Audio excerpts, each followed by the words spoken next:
नमस्कार। मैं हूं जम्मू आनंद। करता हूं सीधी बात। आखिर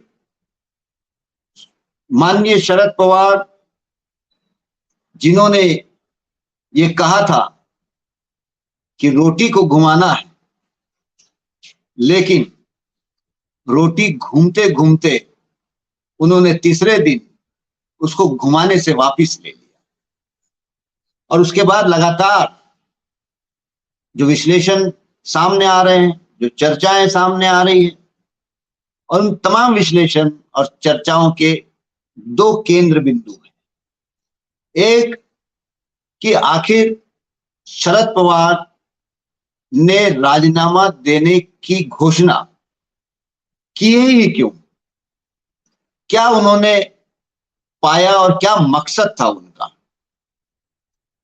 दूसरा केंद्र बिंदु उसका यह है कि क्या अजीत पवार को उन्होंने ठिकाने लगाए, या क्या अजीत पवार को एक प्रकार से अलग थलग करने का उनका इरादा था? इसी के इर्द गिर्द सारा कुछ खेल और चर्चाएं चल रही है। वैसे तो इस मुद्दे पर पहले 2-3 बार अपनी बात बड़ी बेबाक तरीके से हमने रखी थी, और उस समय हमने ये कहा था कि शरद पवार जो ये घोषणा किए हैं, बुनियादी तौर पर इसका मकसद एक ही है, और वो ये था कि अजीत पवार को निपटा दिया जाए। लेकिन जैसे जैसे दिन आगे बढ़ते गए, उसके बाद ये भी दिखने लगा कि कहीं ना कहीं शरद पवार दो अलग अलग रणनीति पे काम कर रहे हैं। एक रणनीति उनकी अल्पकालीन थी, शॉर्ट टर्म गोल जिसको कहते हैं, और दूसरी रणनीति उनकी वो दीर्घकालीन लॉन्ग टर्म रणनीति थी। अब इसको थोड़ा सा विस्तार से समझने का काम करते हैं। शॉर्ट टर्म जो रणनीति थी उनकी, ये बात पक्की थी कि उनको इस बात का अंदाजा और अंदेशा हो गया था कि अजीत पवार के नेतृत्व में एक बहुत बड़ा धड़ा आमदारों का ये बगावत करना चाहता है और बीजेपी से हाथ वो मिलाना चाहता है, और अजीत पवार मुख्यमंत्री बनना चाहते हैं। ये तो बात पक्की थी, चाहे कितनी भी स्पष्टीकरण अजीत पवार दे दे, लेकिन उन तमाम स्पष्टीकरणों का कोई मायने नहीं। शरद पवार जी ने ये जो मुक्त होने की घोषणा करके अजीत पवार को तो ठिकाने लगा दिए। मतलब एक प्रकार से अजीत पवार के जो भी इरादे थे, उन इरादों पर उन्होंने पानी फेर दिया। ये बात सही है कि आने वाले कुछ दिनों के लिए विधायक मंडल में जो फूट गिरनी थी, उसको उन्होंने आगे बढ़ा दिया है। अब देखना यह होगा कि मोदी और अमित शाह दिल्ली से उन केंद्रीय संस्थाओं का इस्तेमाल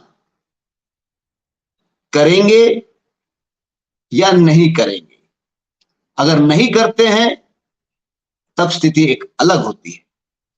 अगर केंद्रीय संस्थाओं का, चाहे ED, income tax, CBI, DRI, ये तमाम जो संस्थाएं हैं, अगर इनका इस्तेमाल अगर करेंगे, तब तो फिर एनसीपी के बहुत सारे विधायक जो है, आमदार एमएलए जो है, उनके ऊपर एक लटकती हुई तलवार है, और उससे अगर बचना है तो एक ही तरीका है कि भारतीय जनता पार्टी जो वॉशिंग मशीन में तब्दील हो गई है, तो फिर उस वॉशिंग मशीन में उन सबको जाना होगा और धुलकर बाहर निकलना होगा। तो ये तो समय बताएगा कि केंद्र सरकार मोदी और अमित शाह राष्ट्रवादी कांग्रेस पार्टी के इस पूरे घटनाक्रम के बाद क्या भूमिका लेते हैं। ये बात सही है कि बीजेपी महाराष्ट्र में शिंदे और शिंदे गठ से जरूर वो मुक्ति चाहती है, लेकिन उनके चाहने से क्या मुक्ति मिल जाएगी कि जब तक कुछ नए समीकरण ना बने। तो इसलिए शरद पवार जी ने एक प्रकार से टटोलने का काम किया। टटोलने का मायने ये कि अगर वो अपने पद से मुक्त होने का ऐलान करते हैं तो कैसी प्रतिक्रिया आएगी, और वो प्रतिक्रिया बड़ी जबरदस्त आई। मतलब कहीं ना कहीं पार्टी जो है उस पूरी पार्टी को गोलबंद करने में और यह साबित करने में कि विधायक मंडल में भले ही अजीत पवार को मानने वाला गठ बड़ा हो सकता है आमदारों का, लेकिन पूरे महाराष्ट्र में पार्टी को मानने वाला और शरद पवार को मानने वाला, कुल जमाइए कि पार्टी को मानने वाले और शरद पवार को निर्विवाद नेता आज भी मानने वाले जो है वो एक ताकत, इतनी बड़ी ताकत है कि उस ताकत के नीचे बाकी सारे नेता कोई मायने नहीं रखते हैं।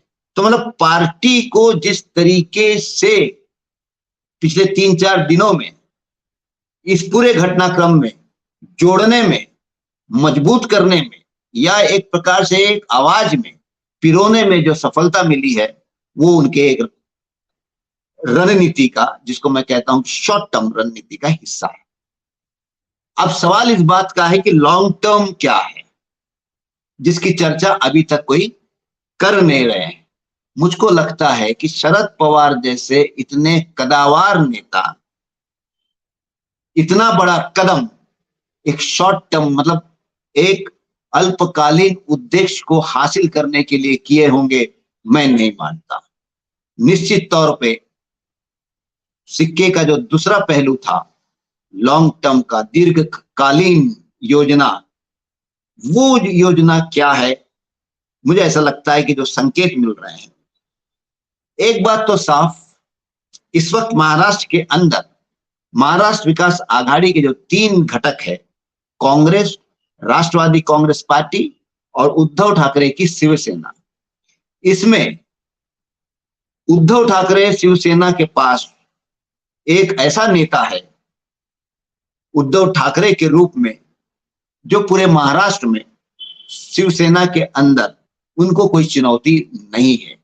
एक भूतपूर्व मुख्यमंत्री रहे हैं और 2-2.5 साल के कार्यकाल में उद्धव ठाकरे ने अपनी जो एक इमेज है, अपनी जो व्यक्तिमत्व है, उसको एक नई ऊंचाई पे उन्होंने लेके जाने में उनको सफलता मिली है।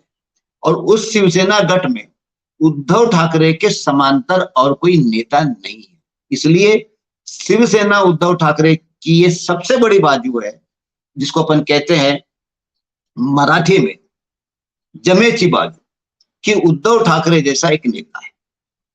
दूसरे तरफ राष्ट्रवादी कांग्रेस पार्टी, जिसमें कई नेता है, लेकिन एक भीष्म पितामह के रूप में एक ऐसा ऊंचा नेता है शरद पवार के नाम पर कि उस पार्टी के अंदर ही क्या, बाहर में भी शरद पवार के कद का कोई नेता आज नहीं है। तो इसीलिए पार्टी को संभालना, पार्टी के नेतृत्व को एक जगह रखना, पार्टी में निर्णय लेने की प्रक्रिया में शरद पवार की भूमिका निर्णायक होती है। जिस शरद पवार को आज भी एक जन आधार पूरे महाराष्ट्र में है, तो ये राष्ट्रवादी कांग्रेस पार्टी की बहुत बड़ी ताकत है। तीसरी तरफ कांग्रेस। कांग्रेस की दिक्कत यह है कि उनके पास दिग्गज नेता जरूर है, बहुत सारे भूतपूर्व मुख्यमंत्री भी है, लेकिन कांग्रेस के पास ऐसा कोई नेता नहीं है महाराष्ट्र के अंदर जिसका जबरदस्त जनाधार हो। विलासराव देशमुख कांग्रेस के आखिरी नेता रहे हैं जिनका एक अपना जनाधार था। तो जहां एक तरफ कांग्रेस के पास बड़े बड़े नेता जरूर है, लेकिन उनके पास ऐसा कोई नेता नहीं है जो सब में अपने कद के, अपने जनाधार के आधार पर सबको एक जगह बिठा सके। इसलिए कांग्रेस के अंदर सबसे बड़ी दिक्कत यह है कि एकमत होना किसी मुद्दे पर, आज अगर तीनों पार्टियों में सबसे मुश्किल काम अगर किसी पार्टी में है वो है कांग्रेस पार्टी।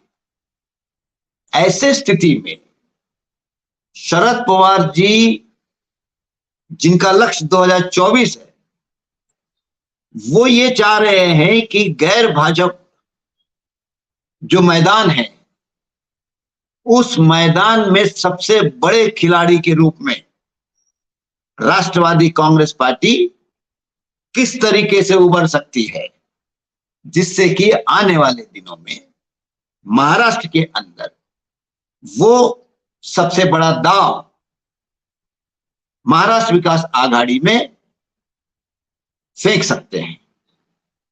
यह अलग बात है कि पिछले कुछ एक साल में राजनीति की हवा भी बदली है और महाराष्ट्र में बहुत हद तक कांग्रेस के अनुकूल बनते जा रहा है।